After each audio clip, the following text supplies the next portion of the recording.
Sure. Hello friends, this is Dr. Seema Shahi from Delhi.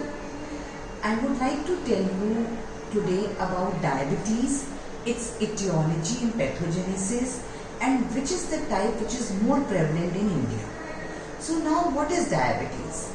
We all know that diabetes is a metabolic and a vascular syndrome wherein there is hyperglycemia along with disturbances in the carbohydrates, proteins and fat metabolism, and there is vascular involvement, the smaller vessels leading to microangiopathies and the larger vessels causing macroangiopathy, and it has multiple etiologies.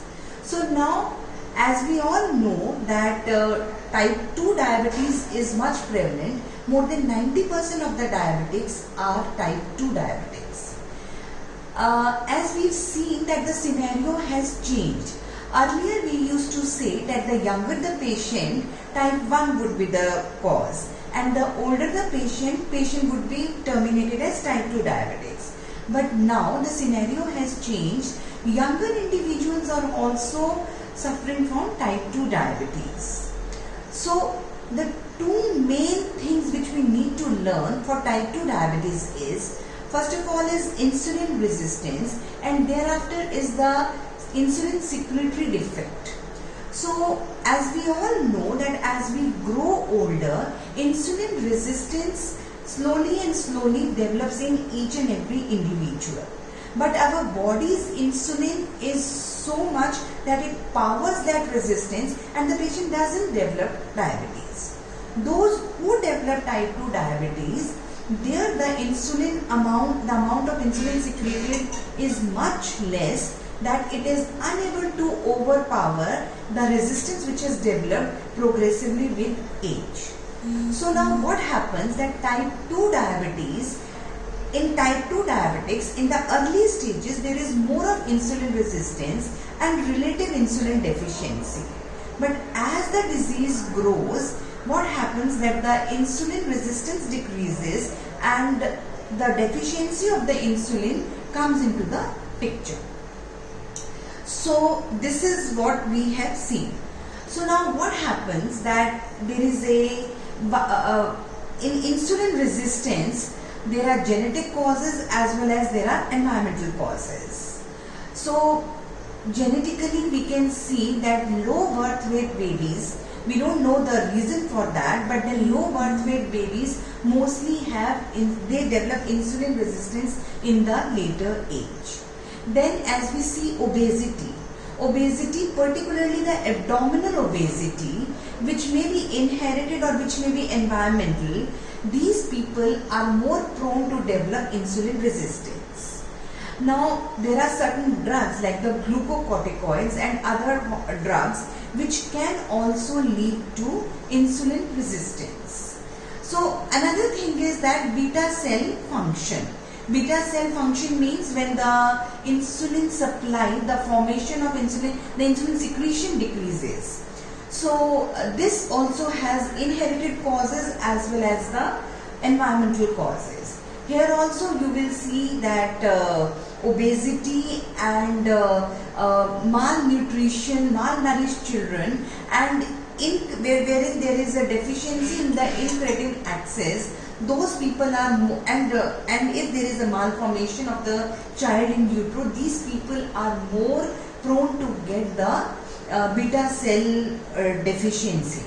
So what happens that we see that it is a progressive disorder. The beta cell deficiency and the beta cell destruction is also progressive. It is such a slow procedure that it takes almost 10 to 12 years for a pre-diabetic to develop an over-diabetes.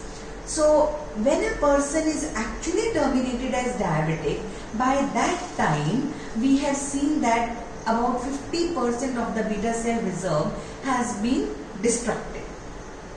So in the initial stage, insulin resistance comes into 3 phases. Now in the first phase, there will be compensatory hyperinsulinemia so that the blood sugars remain normal. Then thereafter what happens that patient develops insulin resistance and postprandial hyperglycemia develops. In the third stage, the insulin resistance is similar, but the patient develops, there is a secretory defect wherein the insulin secretion is decreased, and now the patient develops fasting hyperglycemia.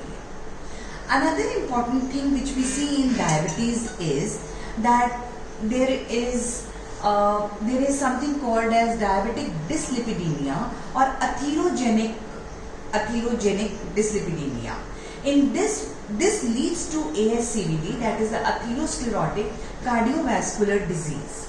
So what happens? What actually is the clear picture of diabetic dyslipidemia? Here we will find that there is raised levels of triglycerides, there is raised levels of VLDL, and people who has more of triglycerides, they will have less of HDL, which we all know that it is a good cholesterol. Now, after these three things, we will also see that the LDL has more of small dense particles, so which is more atherogenic LDL. So now we see that there is something called as metabolic syndrome. Now, what is a metabolic syndrome? Metabolic syndrome is something where the patient has a dyslipidemia in the form of higher triglycerides and higher LDL levels, and the patient will also have high blood pressure. The blood pressure may be more than 130/85, and the patient is obese, which we see with their waist circumference. In a male, the waist circumference would be more than 90 centimeter, whereas in a female, the waist circumference would be more than 80 centimeter.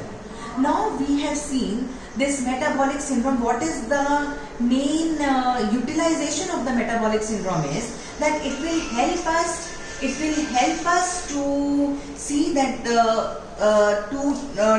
to see that the pre-diabetics may not change into diabetics, for them to give them the lifestyle awareness, to tell them that how they can stop themselves being the diabetics. We need to see metabolic syndrome. But then there are certain flaws in the metabolic syndrome also. It is not telling you that it is not talking about the smokers. As we know that the smokers are more prone to develop this atherosclerotic diseases, and it does not tell about the LDL levels also. Another important thing is that when we check the ASCVD score through the Framingham score, this metabolic syndrome and this Framingham score, they are controversial. So it is not of much help only in the pre-diabetics, where we can tell the people that they should take care of themselves and not develop the metabolic syndrome as a whole.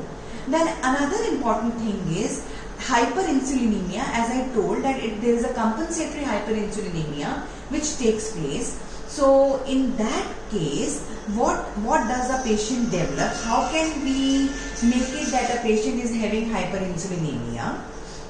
These patients will have acanthosis nigricans. These are the subcutaneous black velvety like thing which the patient develops on their neck, on their posterior aspect of the neck, and on the lateral aspect of the neck, and also on their axilla and groins. Another thing is that they will develop skin tags also. So these are the people who are pre-diabetics and need to be taken care of.